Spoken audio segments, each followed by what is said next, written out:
en une semaine. Donc en termes de proportion, effectivement, c'est un pays qui est en première position dans le nombre de tests effectués. Et le Nigeria aujourd'hui a 0,05% de taux de population testée. Le Sénégal actuellement se situe à 0,44%.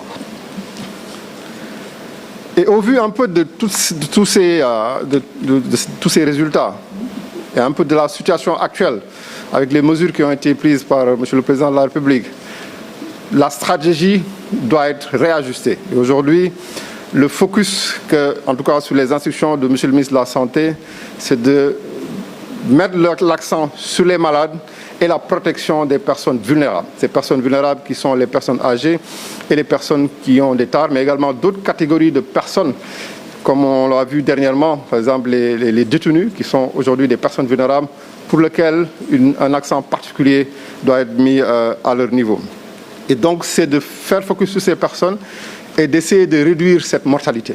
Parce qu'aujourd'hui, comme on l'a vu et comme on l'avait prévu, le nombre de cas graves augmente et cette mortalité augmente. Donc, il est important qu'on puisse mettre l'accent sur ces cibles pour pouvoir maîtriser cette épidémie et ses conséquences négatives. Et c'est pourquoi, dans le cadre déjà des tests, ce qui est décidé, c'est que les tests ne se feront que sur les personnes qui sont symptomatiques. Donc le test systématique que nous faisions sur les contacts qui n'avaient pas de symptômes, cette stratégie va être arrêtée. Donc aujourd'hui, les tests ne feront que sur les personnes symptomatiques. Et cela aussi, c'est important que les populations puissent le comprendre et qu'on ne soit pas là à demander des tests. Que la stratégie maintenant, c'est que le test se fera sur les personnes qui sont symptomatiques et les personnes vulnérables. Ça ne veut pas dire que les personnes contacts ne seront pas suivies, ne seront pas répertoriées. Donc ces personnes seront suivies, répertoriées. Mais pour les tests seront réservés à ce groupe de personnes symptomatiques et vulnérables. Cela aussi nous amène à amener une autre stratégie que M. le ministre de la Santé a annoncée.